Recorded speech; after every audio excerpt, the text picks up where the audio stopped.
Hey, what's good, good people? It's your girl KB. You know what I do, and you know why I do it. It's Saturday, March 18th, and it is 6:10 in the a.m. I've been up for a couple of hours. Well, longer than a couple.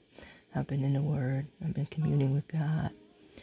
And as I'm sitting here on my bed preparing for this meeting I have this morning, the Lord dropped this message into my spirit.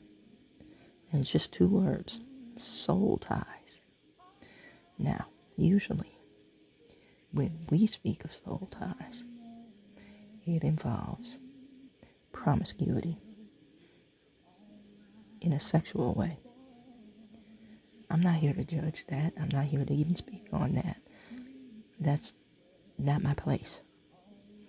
You know your body is a temple.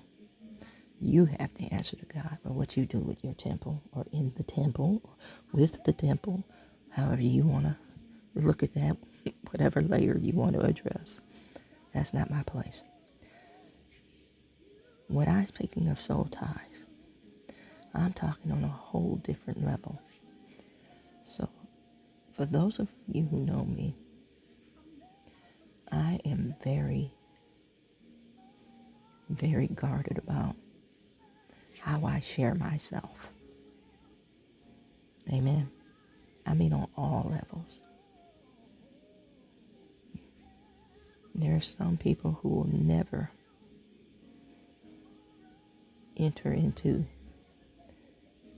the holiest of holies of my thoughts or my being. Amen. Notice I put my thoughts first. Because, the sex part, y'all. Somebody needs to hear this. The sex part is easy. And that's how the enemy attacks. Through that physical connection. For me, the ultimate in intimacy is the mental and emotional connection. Somebody that's there for you. Somebody that can instinctually know, that something is going on. And they may show up and show out without you ever having to ask. Somebody that's present in your presence. And by that I mean somebody, like I said, shows up without you ever having to say a word, because they intuitively know that there's a need or that there's something going on. That's the kind of intimacy I like to share. And therein lies my soul tie. If I've shared my thoughts with you, if I've allowed you to see me in a vulnerable state, if I've allowed you to show up for me, you matter. Amen. And I want to go back to the word promiscuity.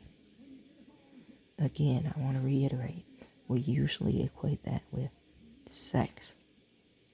For me, promiscuity is when you get ahead of God.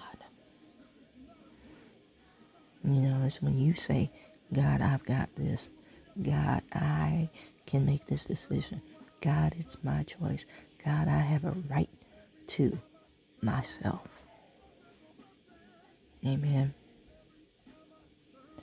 And I'm going to again remind you that as we approach the Easter holiday, you were purchased for a price, or your redemption, let me say it that way, was purchased for a price that you could never pay. God gave his only son to put you in right standing and in communication and connection with him.